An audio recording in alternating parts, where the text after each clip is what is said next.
राजा परीक्षित ने अपनी श्राप को ही भगवान की इच्छा समझा और छोड़कर आए।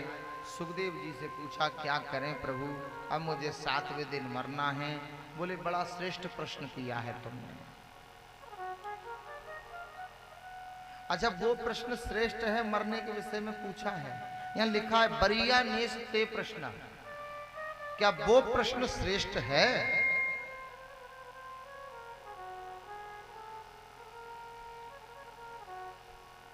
तो क्या श्रेष्ठ है? मरने के संदर्भ में पूछा कि मरणासन को क्या करना चाहिए।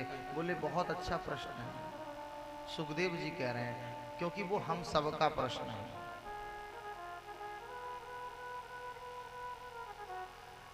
तो क्या करें? बोले श्रोतव्यादि राजेंद्र, हे राजेंद्र, राजा परीक्षित तुम सुनो। बोले महाराज अब मेरे पास तो 7 ही दिन है ना, तो जीवन बोलने में, निंदा में, बुराई में,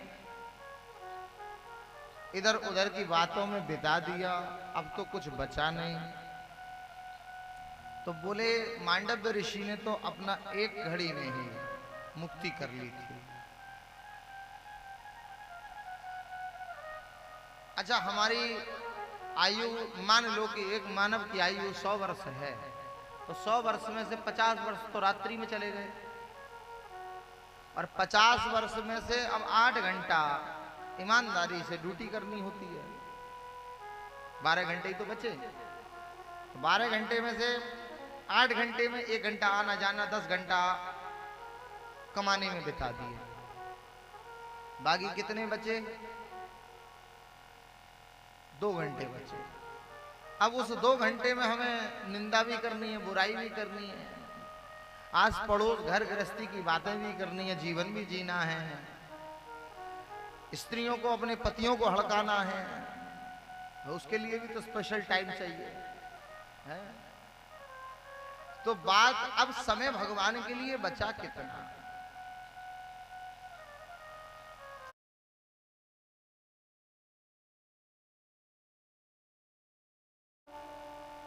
पुरुष भी सभी लोग तो जहां भगवान के पास खड़े होकर भी भौतिकवाद बना रहे तो कैसे कल्याण होगा? विचारणीय बात है, ये साधारण नहीं है। हम प्रदर्शन में ज्यादा हैं, दर्शन में कम हैं, और दर्शन नहीं हो रहा है, प्रदर्शन ज्यादा हो रहा है। आजकल ब्याह शादी में भी प्रदर्शन पूर्ण है, चरम पर है। पता चले जिस कन्या का विवाह हो रहा है शादी में बड़ा भव्यता से हुआ, लेकिन उसका उसके पति से प्रेम ना हुआ, तो कोई फायदा है उस विवाह का? आप बताओ। खूब बड़ी जौनार हुई, खूब लोगों ने वाहवाही करी, खूब बढ़िया बैंड लाया गया, सब कुछ बढ़िया हुआ, लेकिन उस कन्या का विवाह जिस पति से हुआ उससे उसका प्रेम ना हुआ। ऐसी स्थिति ही तो है। हम 4 घंटे बैठकर यहाँ कथा सुने भी, पैरों को दुखाएं भी, और उसके बाद भी हमारा भगवान से प्रेम ना हो, तो ये उसी विवाह की तरह है जैसे विवाह में नाचे खूब, कूदे खूब, लेकिन उस कन्या का उसके अपने पति से प्रेम ना हुआ।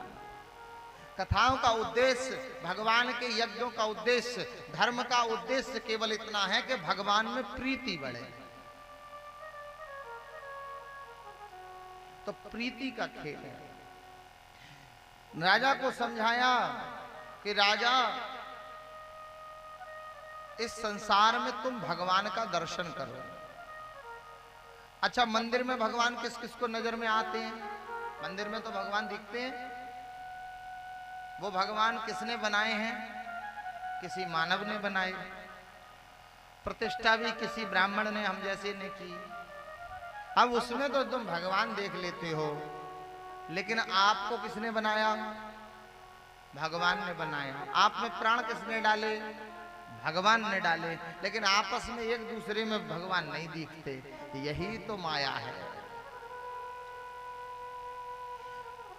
जिसको मानव ने बनाया, मानव ने प्रतिष्ठा की, उस भगवान में हमको भगवान नजर आते हैं, क्योंकि वो सिकवे नहीं करते। आप भोग ना लगाओ तो वो बुला के डांटते नहीं। घर में बैठा पिता को भोजन नहीं दिया तो वो सुनाएगा भी। और कोई कोई तो बड़ा सुभान अल्लाह होता है, खाता भी और सुनाता भी। बाप से बोलो राधे राधे, है? वो खाएगा भी हड़काएगा। तो जो भगवान ने बनाए, भगवान का दर्शन संसार में जीव में हम कैसे करें, यही प्रैक्टिस है।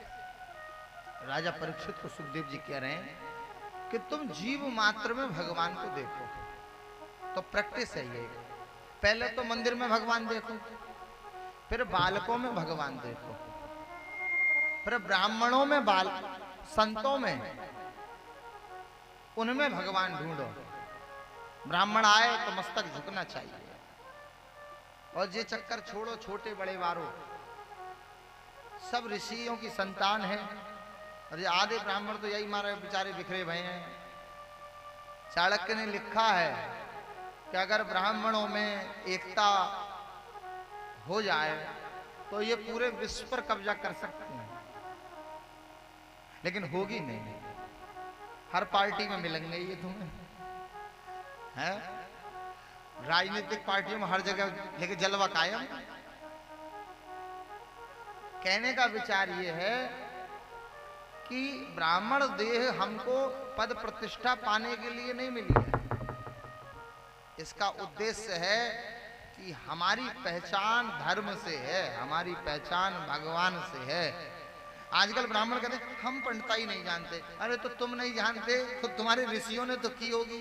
क्योंकि ब्राह्मण का तो कर्म यज्ञ करना, यज्ञ कराना, दान लेना, दान देना, अध्ययन कराना, अध्यापन कराना, ये 6 कर्म ब्राह्मण के हैं। क्षत्रिय के इनमें 5 कर्म बचे, दान हटा दो, बाकी सब क्षत्रिय के हैं।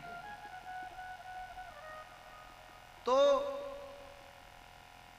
जो ब्राह्मणों में, संतों में भगवान देख लेते हैं, फिर सब में भगवान को देखें। ऐसे ही एक जगह प्रवचन चल रहा था, यही जैसे